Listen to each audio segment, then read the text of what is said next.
Okay. Can you give me your driver's license? Yes, it is. What? Do you not see this blue truck? Do you not see that blue truck? Put your car in park and give me your driver's license. Put your car in park and give me your driver's license. Waiting at the freaking bus stop. I don't care. We got blue lights and people's safety for a reason. Put your car in park. Oh my God. Okay. Stop her.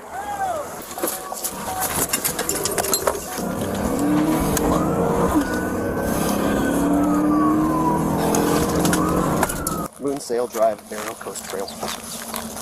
Get in the car. Sit down. My daughter was right down. here waiting for me. Sit down. Oh my God. Give me your driver's license, registration, and proof of insurance. Look, my daughter's Okay, right sit there. down. My daughter's right there. I don't care. I was trying to get down. to my daughter. Dude, it's blocked off. Sit down and give me your driver's license. Now. Don't get involved. Don't get involved. That's my... I get it, but don't get involved. Oh, you don't even get on me. I'm not being... Don't get involved. Get off the I phone. was trying to... This is my husband. I don't care. I was trying You to are get to stopped my for a daughter. lawful reason.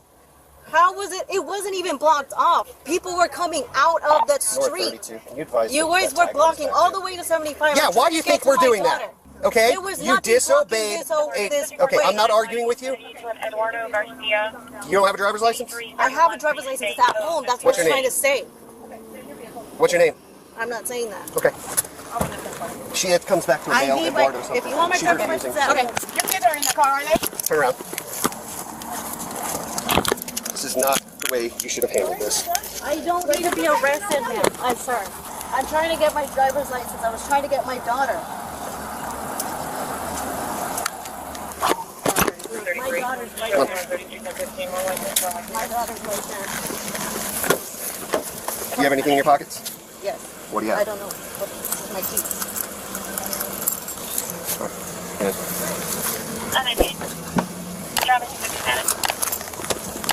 Per Florida statute, when we stop you, you have to give us certain documents, and she's refusing. So, unfortunately for her, that's violation, and that's a jailable offense. A mile up the street, and this wouldn't be happening. But she couldn't wait the 5 seconds it was going to take us to open up the road to come down here, and she came that far from hitting him. So now it's aggravated assault on a law enforcement officer, which is a felony. So, you can go. Do you know who owns this car?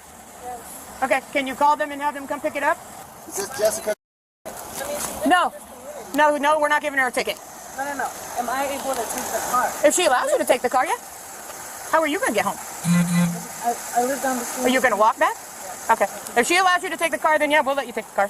Do we have a name for her yet? Because she's refusing. Her name, Jessica. Are you going to charge her with I only saw bits and pieces of it, so what? Obviously, we've got driving around the barricade. driving around the barricade, and then she drove off almost 2 meters. But I had to step back before so she wouldn't run me over. Okay.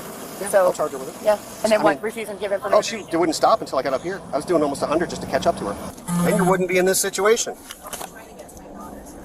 It doesn't give you the right to almost run over a police officer or disobey. I wasn't even close to her. Okay. So, again, why is she being arrested? Let me walk you through this. Please, okay? yeah. There's a massive traffic crash up there, right? We've had to direct traffic for over an hour, hour and a half. We shut the road down legally to get the tow trucks in so we could get the cars off the road in order to open the flow of traffic back up. You understand that part? Yes. Okay. She decides she didn't want to wait, right? And I don't know what I'm talking about. So she drives off, almost runs over my foot, doesn't stop for him, and then speeds all the way up Carter Road. And then when he stops her here, she refuses to get her information. She refuses to say anything other than the fact I had to go get my daughter. And when we legally stop you for a traffic violation and you refuse to give your stuff. So that's the only charge right now, violation of... No, she's probably going to get a, we're going to watch the video, and if one of us had to step back, she's probably going to get an aggravated assault on law enforcement officer, which is a felony. She just waited 5 more seconds. I was getting in my vehicle, and I was pulling off the side of the road. But because she couldn't wait, and she went in the opposite lane of traffic, which could have caused an accident because the people that were coming off of Carter turning right onto Moccasin Wallow have the right of way. And had she called it a traffic crash, a head-on traffic crash, we'd have been towing her off in an ambulance. So we don't do things just to piss people off, right? We do things for safety of everybody involved, to include us, to include the 2 people that were already involved in the traffic crash. And we don't have time for this, right? Had she just waited and stopped there, and I'm pretty easygoing, right? So when I ask you to stop, that's what I'm asking you to do. I mean, it's been a busy road for a lot of years. When I ask you to stop and get out of the opposite lane of traffic, we have a problem. And then when we come up here, legally we're allowed to ask you for your documents, your driver's license, all that, and she's refusing. So, unfortunately for her, better choices next time. But again, we had a lawful reason to stop that, and because she didn't think that she needed to wait, and so that's the whole story. The date was October 22, 2025, and for the driver, a woman who mistakenly believed she was above the standard rules of the road, the day was about to take a very dark turn. At 9:05 a.m., the officer approached the driver's side window.